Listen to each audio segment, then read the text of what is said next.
Hi, guys, and welcome back to Sacrificially Speaking. We're so glad you're joining us yet again. Yes, we are. We're on episode 2 for today, so Yes, I'm going to go ahead and steal that joke so he can't make the same joke that he's made the last 2 times we filmed about us wearing the same clothes. Yeah. So this next episode is going to be on biblical parenting, which is going to be so fun. Oh, gosh. I can think of some people that should listen to this. We can cut that. Anyway. No, don't cut that. That's the truth. In fact, I think I could give you a list that's maybe in my notes app right now. I don't think that there's some people that really convinced me not to have children. There's a reason Pam and I stopped at 1. I think that that's the best bet. I think that that's what I'll be doing. And I admire parents that have lots and lots of children. Where do you put them? They're just all around. I'm like, bless her heart. I heard about one of my relatives or one of Pam's relatives, I think, that had like 14 children. Oh, God. And I think possibly the only reason she stopped is her uterus fell out or something. But I'm thinking, how in the world? I about lost my mind with one. I got 3 grandbabies, and I have to tell Adam after a couple hours, come get them. Yeah, well, my dad failed at babysitting the dog, so I think I can count them out for babysitting. Yeah. Anyway, let's jump in. Okay. What does biblical parenting look like, and how is it different from normal parenting? Or whatever worldly parenting, whatever you would have just. Well, I mean, we're basically raising our kids on biblical foundations and absolute moral reality or truth. And so, from a worldly perspective, a lot of parents are good parents, and in that they love their children, they want to provide. I think all parents want the same thing. If they're decent parents, they want the same thing for their kids. They go about the methods of parenting differently. Some of us will execute more discipline, and some of us won't do any discipline at all and we think disciplining is a bad thing. But I think at the end of the day, if you put parents at a round table or set them on this couch, I think they all have the same desire. They want their kids to have a great life, have a better life. In the Christian world, we want our kids the same thing. We want them to succeed. We want them to have a better life. We want them to do, to see the world and financially be stable. But with that, we want them to base their life on following the principles of God's word and his leadership and keeping God first in their life, right? Yeah. So I think that's what sets us apart, and we base all of that out of the Word of God. And so parenting is the most blessed job you're ever going to have and the most difficult job you're ever going to have. The one thing about becoming a parent is the moment that you become a parent, it dawns on you how God must feel, having to deal with his children all the time, knowing what he knows, right? And so building off of that, this isn't in my notes, but I'm going to build off that. Do you think that it makes you a better pastor being a parent? Do you think that being a parent made you a better pastor? Yeah, most certainly. Because now you not only sympathize, but you also can empathize with other moms and dads who are trying to raise their children in a world of chaos, in a world of moral relativity. And so it's really, it's difficult. Right now, parents have a very uphill battle. And especially once the kids get old enough and they're going to school, you got to realize from 6 o'clock in the morning until literally 6 o'clock in the evening, they're at school or doing schoolwork or extracurriculars, and then you might get an hour or maybe 2 with your kids at night. And a lot of if they don't work. Well, a lot of that is doing homework. Or something like that. And so by the time you do get that hour or 2, you're wore out, they're wore out. And so this, I guess what I'm trying to point out is this world system has them more than you have them. And so because of that, their voice gets louder and louder and louder in your kids' ears.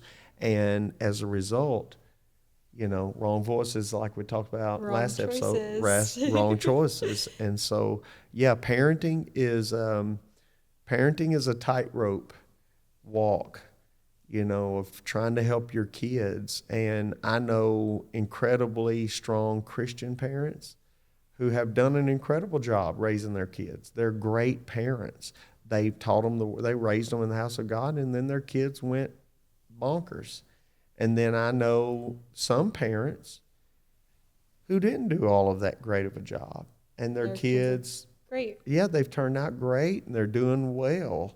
So I really sympathize with parents and I empathize with them because I know what it is to love a person so much more than yourself and want so much for them, and yet that person, they start off little, doesn't take you long to figure out they have a free will. Yeah. So as a baby, if they don't like something, it doesn't matter if you need to wash the dishes or you need to take care of something. If they don't want to sit in their little swing, their will is going to be shown in the form of screaming, yelling, crying, and driving you crazy.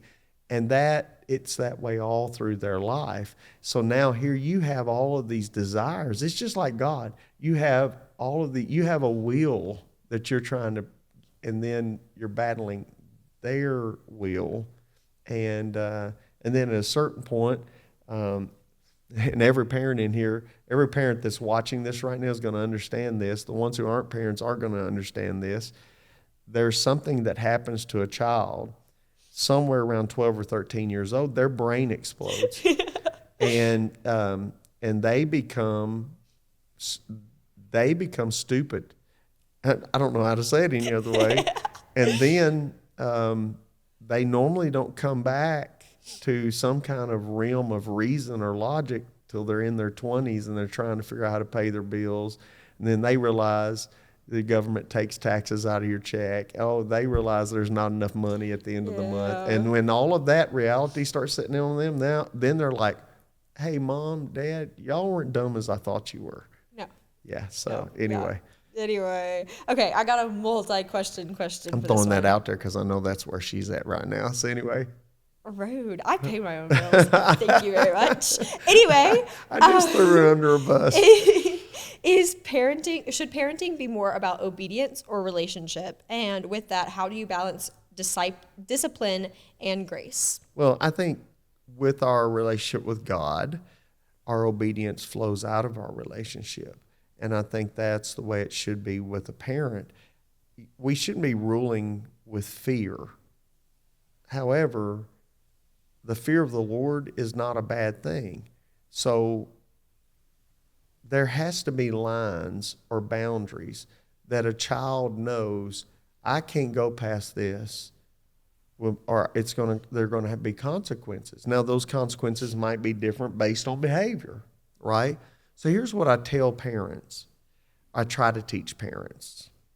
If it is a childish mistake, if it's an immature mistake, teach. If it's rebellion, discipline. Right? Yeah. But what happens is parents, because they're tired, they're worn out, they're frustrated, when a child does something wrong, they immediately want to jump on, throw the hammer down train and discipline. I'll give you an example of this.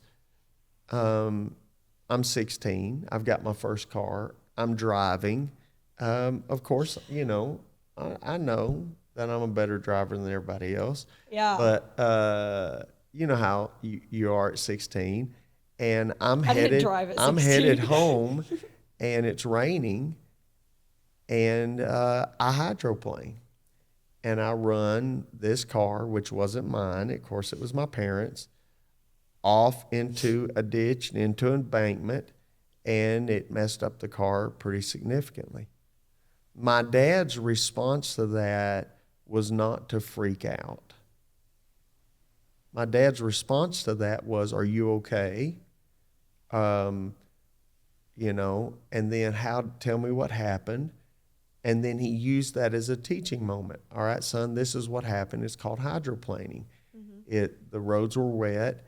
You hit, and your car lost traction, and it You were going started too to fast. spin, and so you were probably going a little too fast in the rain. Well, the truth was I was going the speed limit, but because it was a driving rainstorm, it was too fast. Yeah. So him teaching me, some parents that I know, they immediately pull their driving privileges away. They lock them up for a month because you wrecked the car and, you know, and all of that. My dad didn't do that. My dad, and when it was me making a mistake, my dad instructed. Now, sometimes my mistake would frustrate him, but he would instruct. But when the only time my dad really disciplined me was when I was just disobedient to an instruction. And that's the same way it works with God, right? He gives you these instructions. And if you are pursuing the Lord and you make a bad error, you know, make a misjudgment on something, God's not beating you over the head. But if you're just rebellious and you refuse to do it his way because you want to do it your way, God will pull his hand back and let you have the consequences of that. And that's his disobedience. That's not a good place to be. That's not a good place to be. We've all been there. Okay.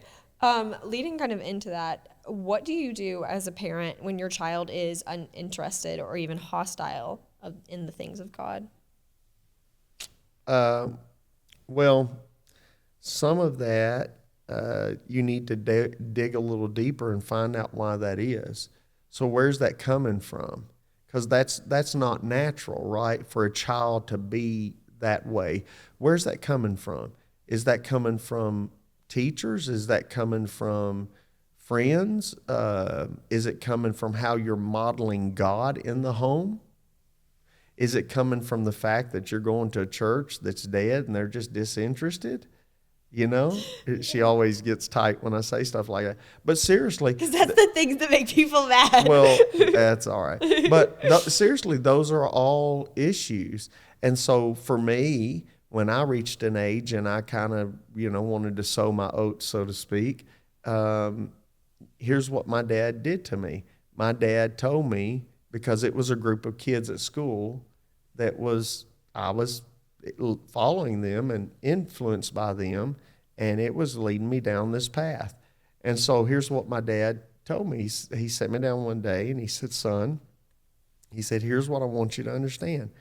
I can't control your decisions. I can't control your will.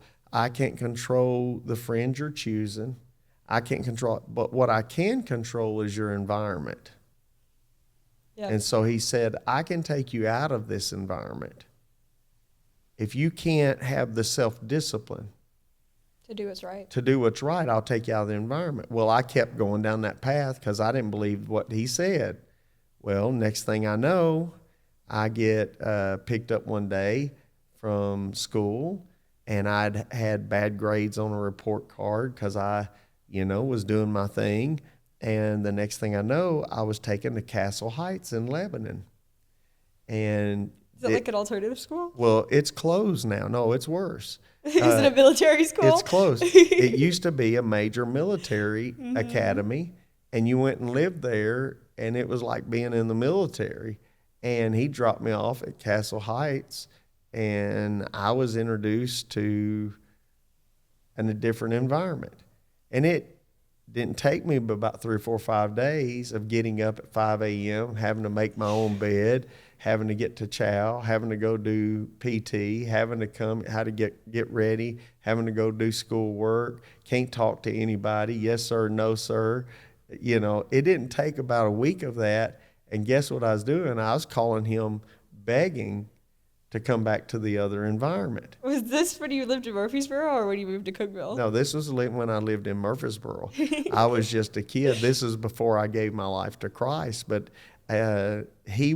my dad refused to let that environment mold me or shape me. He's like, I can't control your ability to choose because you have a free will. And that's that. But it was really wise for him to do that because he knew that I wasn't going to live with that. You didn't forget that lesson. And guess what? I didn't hang out with those friends. And guess what? I never made another bad grade on a report card, ever in my whole life. I never made another bad grade on a report card because my dad was serious about that stuff. You know, my dad was like, you can do anything you want to do, but you're not going to be immoral. You're not going to be unjust to people. You know, you're going to defend the helpless, and you're going to get an education. And you're going to make good grades because you have the potential to make A's. So you're going to make A's. And if you bring anything below a B in this house, these are the results. Yeah. And it wasn't because he was just mean. It's because of the potential that he saw in me. And he pushed on it. That was, I mean, I've never made a B in my life, and that was the expectation. That was not like high achieving. It was the expectation that I made an A because I was fully capable of making all A's. Yeah, and I think parents today, they don't even set these expectations for their kids, and it's a mistake. Like, I didn't get rewards for getting all A's. That was what I was supposed to do. That's what you're supposed to do. Yeah. It's like I didn't get an allowance for doing chores. No, that's what you're supposed to. You either do it or you move out. You do your part to contribute to the house. Yeah. You got an allowance for doing beyond your chores. Right? That's so little things like that we're teaching us that parents don't do anymore. Definitely not. Yeah.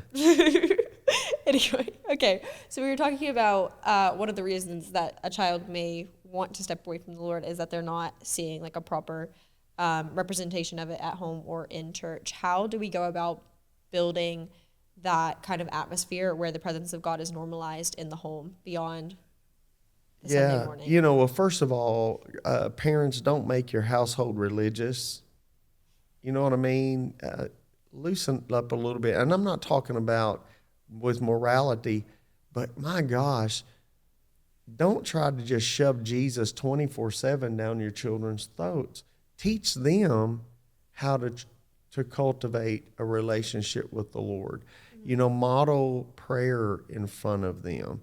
I know families are like, we're going to force our kids and they're going to come in the living room. We're going to make them sit down. And they're going to pray with us for an hour. Well, that's dumb because a kid can't do that. No. I say a kid. Most kids can't do that. But it's not wrong to pray together as a family. You know, maybe at night you have a little devotional, pray together as a family. Do missional stuff in the community as a family. Teach your kids what it means to serve the Lord, not just go to church.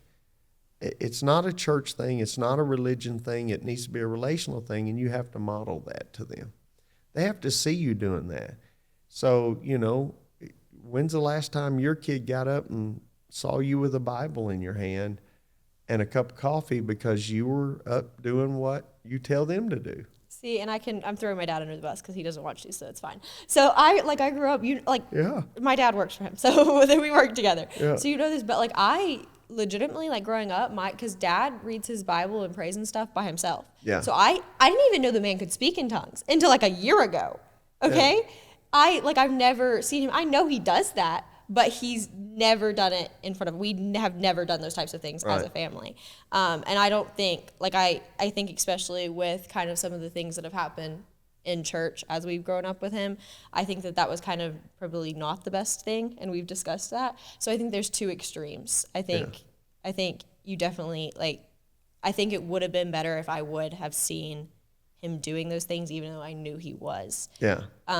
Even though, so I think there's two extremes. I don't, because if I would have been forced to, especially when I wasn't so into church, if I would have been forced to sit and pray around the table with we don't really do that lovey-dovey stuff, so that would have freaked us out.